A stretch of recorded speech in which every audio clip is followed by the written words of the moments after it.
Buenas tardes, muy buenas tardes. Quiero presentarles a un muy buen amigo, Isaac Rivera. Vamos a estrenar hoy púlpito. Bueno, no es púlpito, pero vamos a estrenarlo porque Isaac va a compartir hoy con nosotros. Un aplauso a Isaac. Él es pastor en esta ciudad y tenemos el enorme gusto que hoy va a compartir la palabra con nosotros en este tema del Espíritu Santo. Iba a presentar, iba a hablar un poco de su familia, pero yo creo que él mejor va a ser quien lo haga. Creo que tiene más autoridad para hacerlo. Bienvenido, Isaac. Bueno, ¿me escuchan? Perfecto. Bueno, pues es un privilegio estar aquí con ustedes. Realmente es sobrenatural poder estar aquí. Realmente todo comenzó hace un par de semanas. Estábamos yo en casa, su casa, estaba trabajando un rato en la computadora y de repente recibí un mensaje de un amigo que vive en Washington, al cual vi que habrá sido, yo creo que por ahí de abril de este año. Resulta que en este mensaje este amigo me dice: oye, quiero presentarte a un amigo que coincide, que está en tu ciudad y creo que hay algo que pueden hacer de manera conjunta. Acordamos, compartimos contacto con este amigo que me presentó, el cual Carlos, hoy mi hermano, ¿no? Nos reunimos, nos sentamos, nos tomamos un café.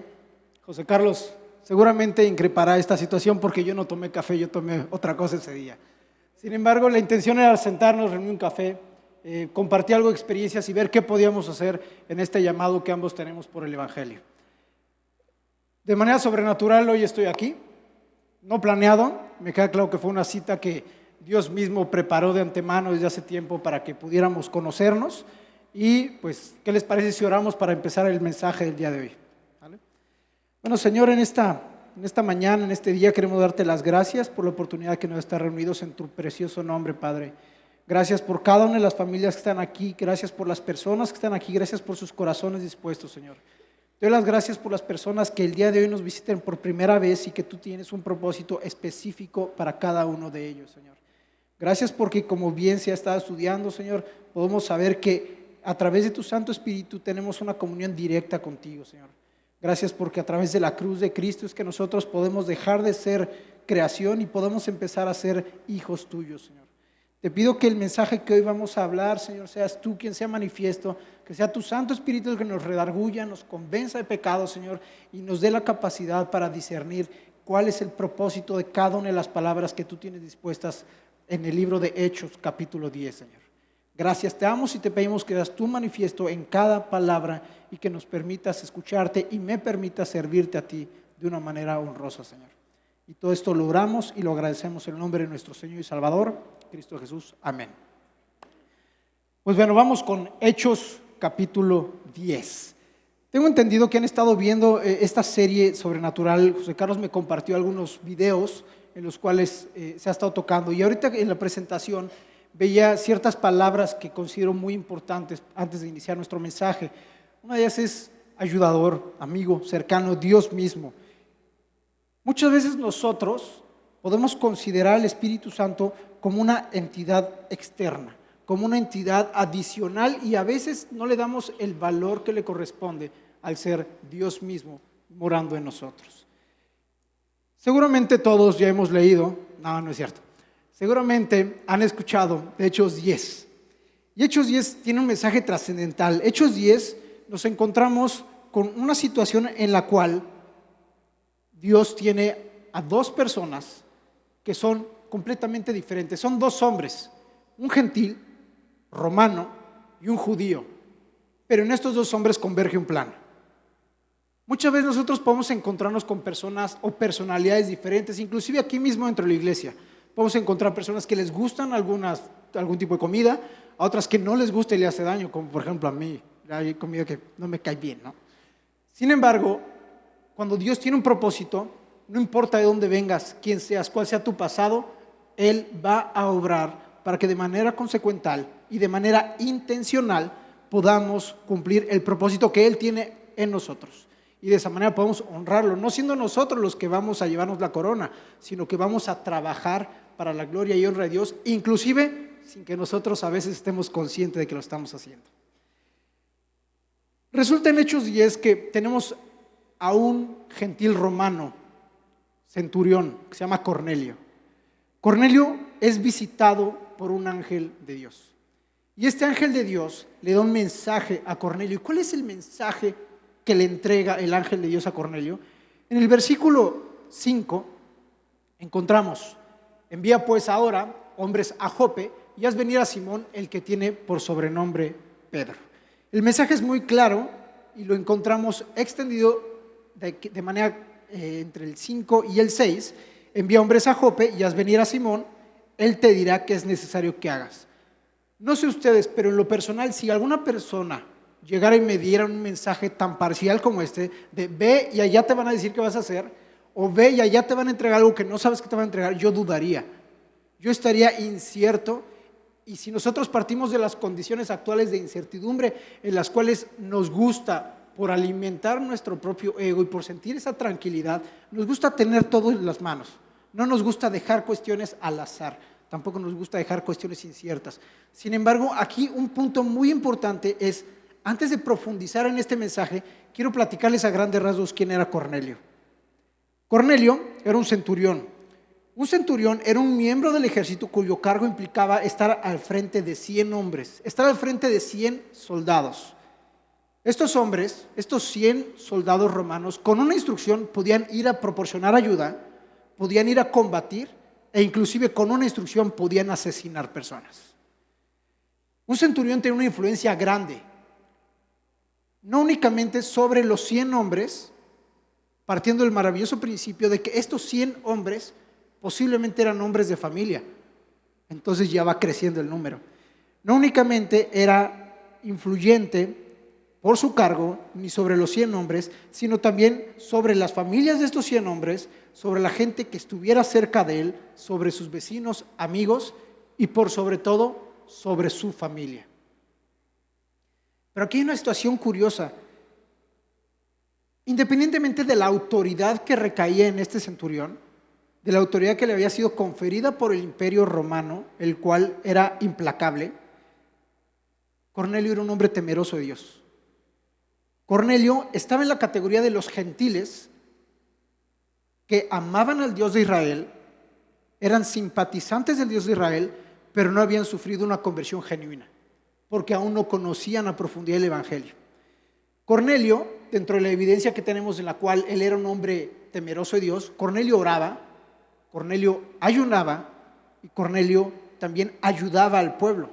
Entonces esto nos habla un poco más de que no únicamente era una persona con autoridad, sino que era una persona con autoridad otorgada por el hombre, el Imperio Romano, pero temeroso de un Dios al cual aún no conocía a profundidad. Eso nos habla de un corazón dispuesto. Eso nos habla de algo en lo cual, a pesar de no tener el conocimiento pleno, él está descansando, entendiendo que hay un propósito, que posiblemente él aún no conoce, pero hay un propósito. En el versículo 4, después de tener la visión del ángel de Dios, hay un dato importante. Cornelio, nos dice el versículo 4, él mirándole fijamente y atemorizado dijo: ¿qué es, Señor? Quiero dividir este versículo en dos partes.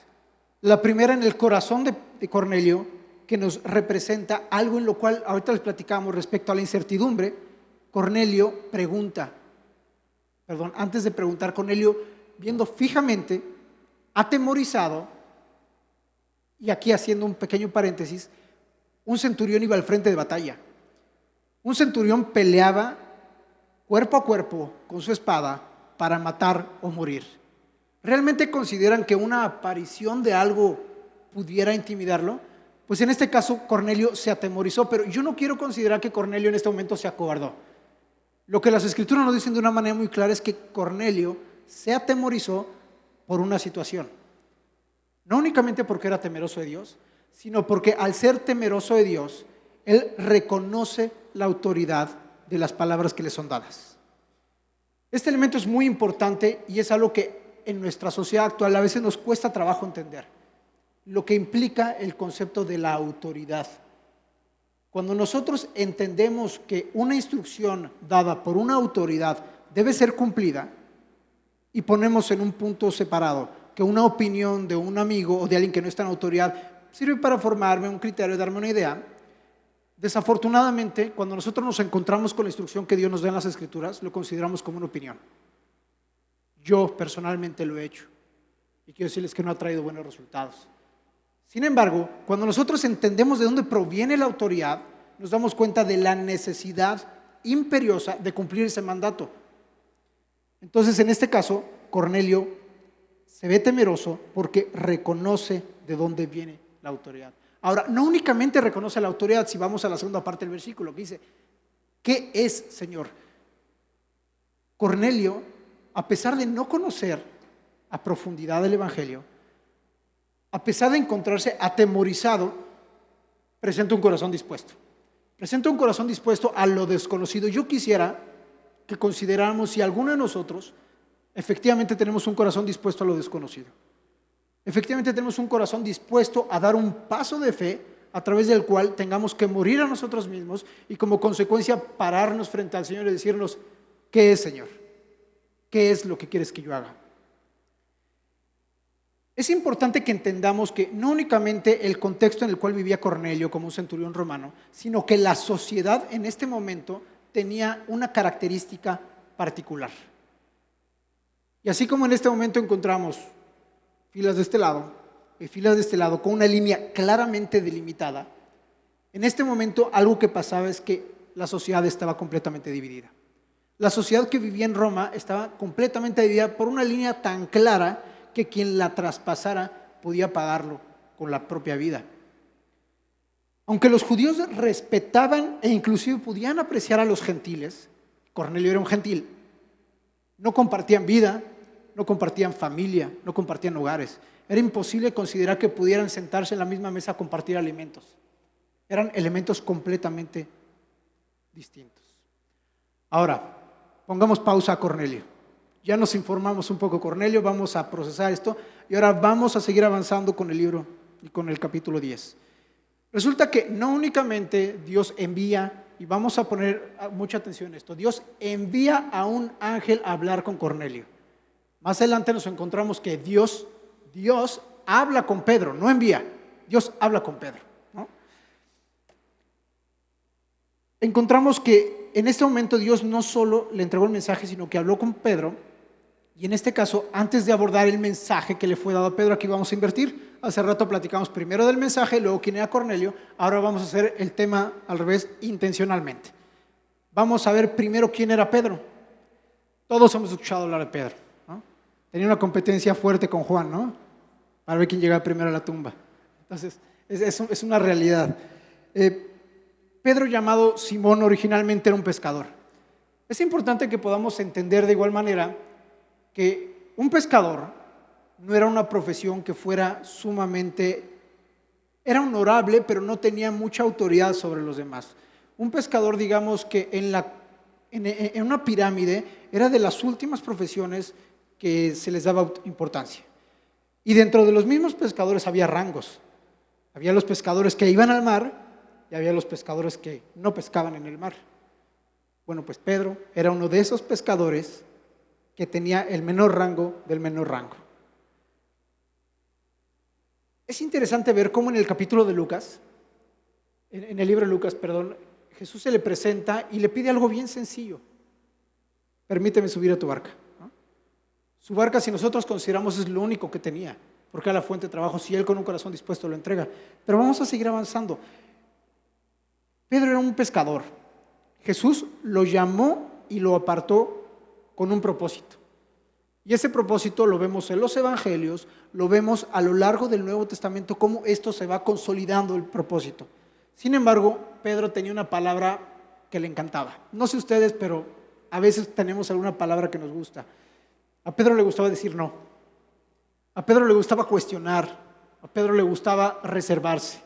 Pedro era muy inteligente porque cuando se trataba de un elemento que le convenía decía, ok, pero cuando era un elemento que no le convenía, él de una manera contundente decía, no, para allá no va la cosa.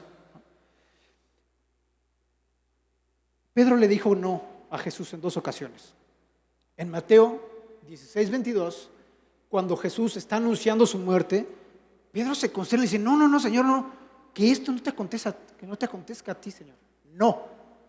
Más adelante lo vemos que en Juan, cuando Jesús se dispone en un acto de humildad, del cual tenemos mucho que aprender todos nosotros, a lavar los pies de sus discípulos, Pedro se ofende y le dice, no, espérame, no me lavarás los pies. Otra vez, no. Esto nos está poniendo una constante y esta constante se va repitiendo consecutivamente. No únicamente le dijo que no a Jesús en 2 ocasiones, sino que en este capítulo 10 de Hechos le dice no directamente al Señor. Ahorita lo vamos a ver, ¿no? Entonces Pedro le dijo, Señor, no, porque ninguna cosa inmunda o común he comido jamás. Y no únicamente le dijo 2 veces que no a Jesús y 1 vez que no a Dios, sino que, como bien sabemos, negó 3 veces a Jesús. Este era Pedro. ¿Okay? Vamos a poner en contexto quién era Pedro. Ahora vamos al mensaje. ¿Qué fue lo que le dijo Dios a Pedro? Durante un tiempo de oración, me imagino a Pedro sumamente concentrado, orando, se distrae porque le da hambre. Yo sé que eso no pasa. A mí sí me ha pasado, soy fuera de la norma, pero es muy difícil que cuando estamos orando nos distraigamos, ¿es correcto? La verdad es que esto nos hace entender un poco de la naturaleza humana, que podemos leer a Pedro, pero Pedro era tan humano como ustedes y como yo. Pedro tenía debilidades, Pedro tenía inquietudes y Pedro también era tentado por su propia carne. Pedro se distrajo por hambre y el Señor le contesta, come, ¿tienes hambre? Come, ¿no? Pero Pedro muy ofendido, no, Señor, ¿cómo voy a comer? ¿No? Es cuando se despliegan los animales y le dice, mata y come. Y Pedro le contesta, Señor, no. Señor, no. Pedro consideró, imagínense esta situación, vamos a profundizar. Pedro consideró que era mejor responderle que no al Señor, pero no consideró que su oración estaba consciente, que Dios en su oración estaba consciente del deseo y distracción de la carne de Pedro. El Señor le estaba supliendo una necesidad, pero sabía cuál iba a ser la respuesta de Pedro. Y ahí es en donde nos damos cuenta cómo de una manera intencional Dios va preparando el camino. Dice Efesios 2:10 que Él ya preparó de antemano las buenas obras para que nosotros andemos en ellas. Y esto nos deja de una manera tan clara como Dios es, no únicamente es intencional, sino que es bien intencionado continuamente, a pesar de nosotros. La negativa de Pedro, ¿por qué Pedro le dijo que no? Esta negativa responde a la ley en la cual Pedro no podía comer cierto tipo de alimentos. Y estos alimentos eran considerados como inmundos. Ahora, después de la negativa que le da Pedro a Dios, Dios le contesta, Pedro, lo que Dios limpió, no lo llames tú común. Yo me acuerdo cuando estaba en la escuela y me decían, Isaac, siéntate. Y yo no obedecía. Me decían 2 veces, Isaac, siéntate. Y yo tampoco obedecía y me tenía que decir una tercera ocasión. Regularmente la tercera ocasión ya venía emparejada de algún reporte, alguna situación así. De igual manera, cuando estás en una clase y te dicen, por favor, vean esto y repítanlo conmigo, y vean esto y repítanlo. El hecho de repetir tiene un propósito, es intencional. Cuando a mí me decían muchas veces, siéntate, y yo desobedecía, era intencional para que yo no fuera acreedor a una sanción. Cuando estás aprendiendo algo y te piden que repitas de manera continua algo, hay un propósito, hay un énfasis en esto. Lo que Dios limpió no lo llames tú común. Esto Dios se lo dijo a Pedro no 1, no 2, sino 3 veces. Me imagino este proceso de negociación de Pedro con el Señor, ¿no? Señor, no. Pedro, Señor, no. Bueno, lo que yo ya limpié no lo llames inmundo. No. Lo que yo ya limpié no lo llames inmundo. No. Pedro, por favor. Lo que yo ya limpié no lo llames inmundo. Este es el mensaje que le da Dios a Pedro. Pero fíjense qué curioso. A Cornelio le dio una instrucción, un mensaje de una instrucción. Únicamente ve o envía y trae. A Pedro le da un mensaje muy claro. Lo que Dios limpió no lo llames tú común. Y seguido de esto viene una instrucción, los versículos 19 y 20. 3 hombres te buscarán, levántate, desciende y no dudes de ir con ellos porque yo los he enviado, le dice el Señor. Cuando nosotros analizamos esta película, esta fotografía, nos damos cuenta que Dios no interrumpió a Pedro, su carne sí. Dios le dio una solución a Pedro, pero Pedro en ese momento, a pesar de estar tentado en la carne, la dejó a un lado y le da una respuesta contundente respecto a la ley. Eso es inmundo, Señor, ¿cómo crees? No vamos para allá. A pesar de que Dios mismo era quien le estaba dando la instrucción a Pedro, Pedro consideró que era mejor apegarse a la ley. Con respecto a la instrucción que le da, aun y cuando el Espíritu instruyó a Pedro de que fuera, es muy curioso porque en el versículo 23 encontramos una situación que le dice, y le acompañaron algunos hermanos de Jope. Yo me imagino en este momento a Pedro, después de la negociación, después de haber sido regañado realmente por el Señor, en el cual él está pasando este éxtasis que vivió después de estas palabras, y de nueva cuenta el Espíritu se le presenta y le dice, van a venir unas personas, ve con ellos, no pasa nada, yo los envié. Pedro todavía está negociando. Y no únicamente está negociando, sino que está dudoso, y está tan dudoso que le dice, oigan, me llamaron, acompáñenme, ¿no? No vaya a ser que sea una trampa, no vaya a ser que sea algo que yo no conozco, prefiero llevar gente. Y esto nos habla de una manera muy clara, de nueva cuenta, del corazón de Pedro. Cuando nosotros analizamos estas dos personas, por un lado tenemos un Cornelio, un hombre que siendo temeroso de Dios, aún sin conocerlo personalmente y a profundidad, recibió un mensaje y tuvo un corazón dispuesto.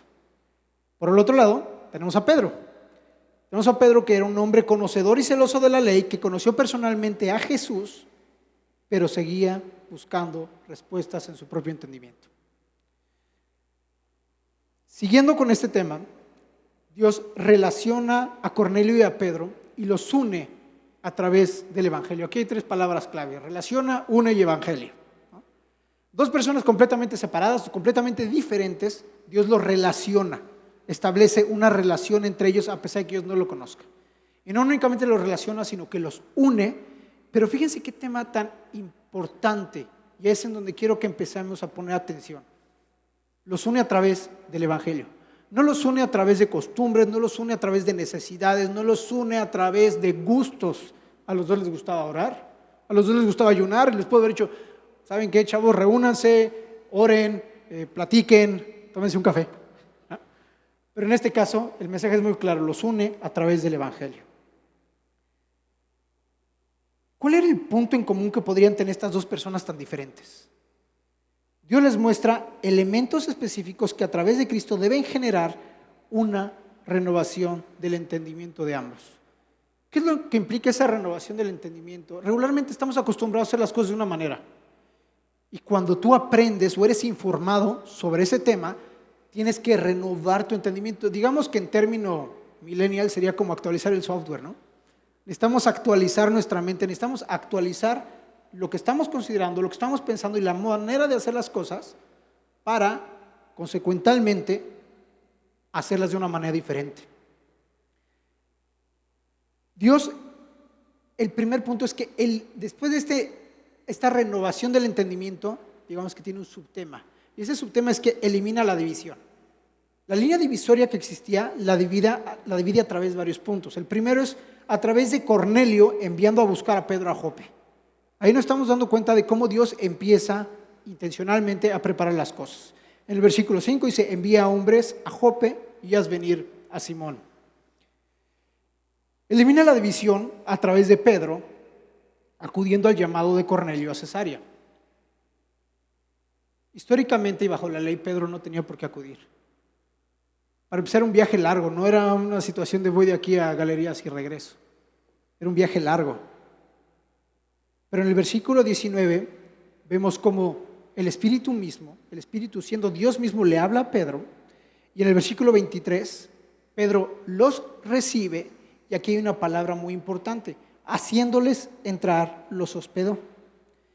Dice el versículo 23, entonces, haciéndoles entrar, los hospedó, y al día siguiente, levantándose, se fue con ellos, y le acompañaron algunos hermanos de Jope. ¿Se acuerdan que platicábamos que podía existir cierta tolerancia de los judíos hacia los gentiles? pero que era impensable considerar que los admitieran en su casa, que compartieran familia, que compartieran mesa de alimentos. Aquí ya Dios empezó a renovar el entendimiento de Pedro, en el sentido de que Pedro pudo haberle dicho, bajo la costumbre anterior, vienen los hombres que vienen de parte de Cornelio, y dice, oye, nos enviaron que vayas. Sí, claro que sí, ¿quiénes son ustedes? Somos gentiles, mucho gusto. Allá al fondo hay una posada, pueden estar allá y mañana les aviso si voy con ustedes. Él lo podía haber hecho, era la costumbre. Sin embargo, aquí vemos un elemento importante. Pedro los dejó pasar. No únicamente eliminó la división a través de estos 3 puntos, sino que eliminó la división a través de Cornelio y Pedro mismos. En este punto encontramos una transformación. Pareciera que Pedro está comprendiendo el propósito de lo que está pasando, tanto en el mensaje como en la instrucción que le fue dada. En el versículo 27 nos vamos de que ya hicieron el viaje, llegaron a Cesarea y hay una situación bien importante. El versículo 27 dice, y hablando con él, entró y halló a muchos que se habían reunido. Estamos viendo en este momento cómo Pedro no únicamente viajó, sino que no se quedó afuera y compartió con Cornelio y con las personas que estaban invitadas por parte de Cornelio, quienes eran gentiles. Si nosotros analizamos esta dureza que Pedro estaba viviendo versus la expectativa que estaba generada en Cesarea, nos habla de que no únicamente Cornelio estaba expectante, sino que Cornelio en esta emoción de saber qué era lo que Dios tenía propuesto, el qué es, Señor, invitó gente a su casa porque dijo, va a venir alguien, no sé qué nos va a decir, pero es importante que lo sepas. Si eres temeroso de Dios, es importante que estés aquí. No sé qué nos va a hablar. Me imagino que muchos se quedaron fuera porque no les dieron el tema, no les gustaba ir a algo incierto. Pero aquí hay evidencia de que había más personas que las personas que habitaban en la casa de Cornelio. En este momento estamos por ser testigos de un proceso de aprendizaje de Pedro. Pedro escuchó, Pedro cuestionó, Pedro volvió a escuchar y Pedro fue instruido, y como consecuencia de estos 4 puntos, su corazón fue informado. En el versículo 28 dice, y les digo, vosotros sabéis cuán abominable es para un varón judío juntarse o acercarse a un extranjero, pero a mí me ha mostrado Dios que a ningún hombre llame común o inmundo. En este momento me encuentro a un Pedro que decide entrar, y al momento de entrar les da la justificación y les explica, ustedes saben que lo que estoy haciendo no es algo común, ustedes saben que lo estoy haciendo inclusive en contra de mi propia naturaleza y en contra de mi propio entendimiento. Aún así, Pedro entró. Ante la ley no era correcto que Pedro estuviera ahí porque la palabra abominable significa ilegal. No estoy diciendo que era algo feo, sino era algo ilegal, y lo ilegal es sancionable. Entonces quería decir que al ser ilegal, él podía ser sujeto de una sanción. Pero regularmente cuando utilizamos la palabra pero, siempre es, sí me gustó, pero tenía mucha sal. Sí me gustó, pero estaba muy lejos. Sí me gustó, pero hacía calor. Y el pero lo utilizamos con un contexto negativo. Dios usa esta preposición en un sentido positivo. Nos damos cuenta cómo consecuentemente y a través de las escrituras encontramos un pero Dios, y es siempre en sentido afirmativo. Pero a Pedro le fue mostrado, le fue hecho manifiesto el efecto de la gracia de Dios sobre la ley que buscaba cumplir, y como consecuencia no podía llamar a nadie como un inmundo, porque el sacrificio de Cristo en aquella cruz no excluyó a ninguna persona. Lejos de esto, incluyó, extendiendo de esta manera la gracia de Dios hacia la humanidad. Si nosotros entendemos de una manera práctica que la gracia es sí recibir lo que no merezco, es un regalo inmerecido, podemos darnos cuenta de cómo esta situación en la cual Pedro está explicando, él está entendiendo el propósito de que Dios lo haya enviado. Ahora, no únicamente renovó el entendimiento a través de eliminar la división, sino que renovó el entendimiento a través de ser muy claro de que Dios no hace acepción de personas. Una vez que Pedro se entera del mensaje que le había sido entregado a Cornelio, porque contándoles la película, Cornelio le explica lo que pasó y la visión que recibió, la visita del ángel en la cual le pidieron que enviara por él y que Pedro les iba a explicar. En el versículo 34 encontramos, entonces Pedro, abriendo la boca, dijo. Me gusta pensar esta situación que Pedro no únicamente abrió la boca para hablar, sino que regularmente cuando la gente se impresiona, abre la boca. En verdad comprendo que Dios no hace acepción de personas. Y el versículo 35 dice, sino que en toda nación se agrada del que le teme y hace justicia. En este momento, cuando Pedro comprende, descubre el significado profundo del mensaje que le fue dado. Pedro se da cuenta que Dios no favorece o otorga privilegio a los judíos sobre los gentiles. Entonces, esto ya está haciendo un choque fuerte contra el entendimiento de Pedro, sino que se agrada en los que le temen, lo respetan y como consecuencia, fíjense esta consecuencia que tiene Dios, los acerca a la justificación en Cristo. Nos permite ser justificados en Cristo y que ya no seamos vistos como somos, sino poder ser justificados, ser hechos justos, ser cubiertos de la sangre y como consecuencia limpios ante los ojos de Dios. No únicamente renovó el entendimiento a través de estos puntos, sino también a través de entender que somos reconciliados en Cristo y somos reconciliados por Cristo. El versículo 36 nos dice, Dios envió mensaje a los hijos de Israel anunciando el evangelio de la paz por medio de Jesucristo, este Señor de todos. El evangelio de la paz por medio de Jesucristo implica un mensaje que no solo son buenas noticias, sino que elimina la división y une en un mismo mensaje a través de Cristo.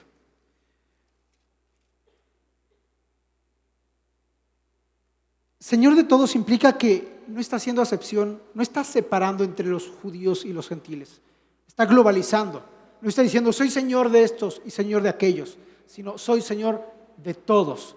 Porque cuando nosotros entendemos que el sacrificio sustitutivo de Cristo en la cruz no fue para judíos y o para gentiles, sino que fue para todos, personas pecadoras, imperfectas como yo, presentes en ese momento y futuros, inclusive ese sacrificio cubrió a los que aún no habían nacido, como somos todos nosotros. Podemos entender este propósito tan grande. Efesios 2 nos habla de cómo en otro tiempo éramos extranjeros, y no únicamente extranjeros, sino que éramos lejanos. El versículo 13 específicamente nos dice, pero ahora en Cristo, vosotros que en otro tiempo estabais lejos, habéis sido hechos cercanos por la sangre de Cristo. Esto es un descanso en el cual podemos pasar el día. Ya no somos lejanos, ya no somos extranjeros. En otra porción de las Escrituras dice advenedizos, que es alguien completamente extraño. En Gálatas 5:6 nos dice, porque en Cristo Jesús ni la circuncisión vale algo, ni la incircuncisión, sino la fe que obra por el amor. De nueva cuenta, en Cristo Jesús. Y con esto nos podemos dar cuenta que somos reconciliados en Cristo y somos reconciliados por Cristo.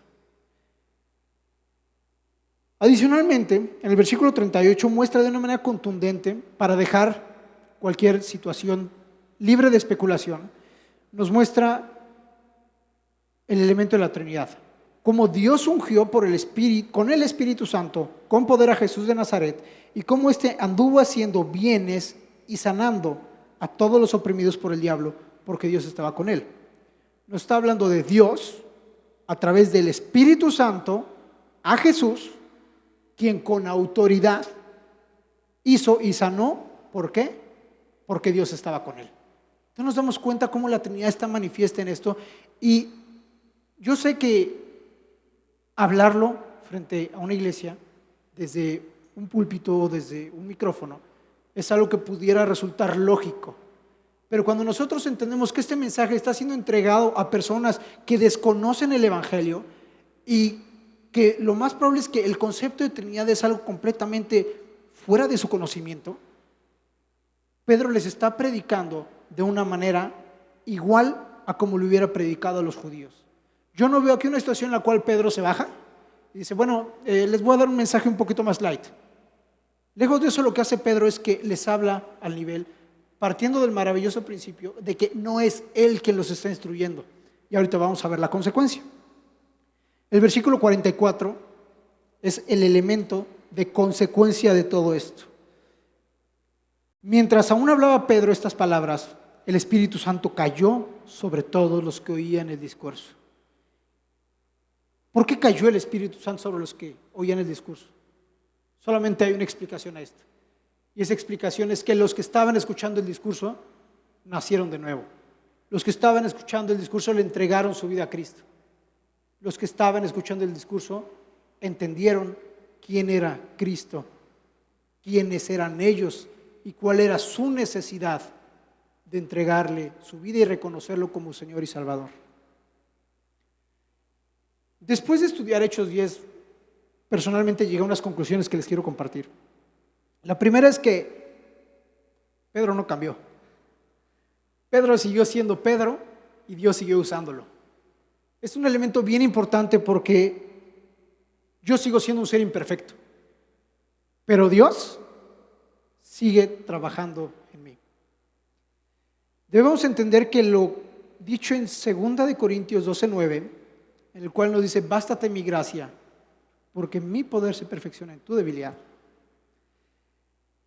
No debo de buscar ser fuerte en mis propias fuerzas, sino entender que su gracia es suficiente para mí. Debo entender que este regalo inmerecido me sea suficiente, primeramente.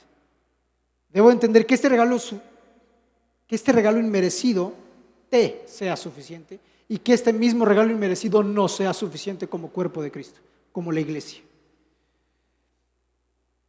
No únicamente esto, sino que Dios preparó a dos personas completamente diferentes, que fueron instruidas, capacitadas, formadas de manera independiente a una unidad. Y esta unidad es en el Evangelio. Pedro y Cornelio eran personas de culturas distintas, tenían pensamientos distintos, pero tuvieron un punto en común, un punto de unidad. Y ese punto es el que hoy nos tiene aquí, el Evangelio. Iglesia, debemos buscar el punto coincidente en el cuerpo de Cristo. Y ese punto debe ser siempre el Evangelio. A veces podemos perder el tiempo en buscar los puntos discrepantes en lugar de fortalecernos en lo único que transforma vidas, trae salvación, redención y vida eterna. Ese es Cristo. Y es Cristo quien nos da no solo una unidad, sino que nos da una identidad. Mi identidad y su identidad no es lo que son entre semana. Su identidad no es el puesto que tienen, no es el trabajo, no es el coche, no es en donde viven, no es lo que visten. No es el teléfono, no es si usan o no usamos lentes. Nuestra identidad no es eso. Eso es lo que el mundo quiere que pensemos. Nuestra identidad está en Cristo. No debemos esperar a ser llamados por un ángel. Tomemos este mensaje de Hechos 10 como una invitación a rendir nuestra vida a Cristo. A saber que en Cristo cada uno de nosotros somos amados. En Cristo cada uno de nosotros somos aceptados. En Cristo cada uno de nosotros somos perdonados. En Cristo cada uno de nosotros somos redimidos. Y en Cristo podemos llegar a la presencia de nuestro Padre, justificados y gozar con Él de una eternidad en su presencia. Oramos para terminar.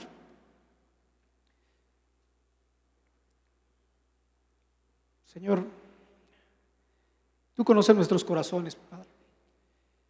En este día no queremos calificarnos como un Pedro o como un Cornelio. No queremos identificarnos con alguno de ellos dos, sino queremos entender que tú en tu grande amor, sin importar si nosotros somos un Pedro o somos Cornelio, Padre, si tenemos un corazón dispuesto o tenemos un corazón que te cuestiona continuamente, tú sigues trabajando, Señor.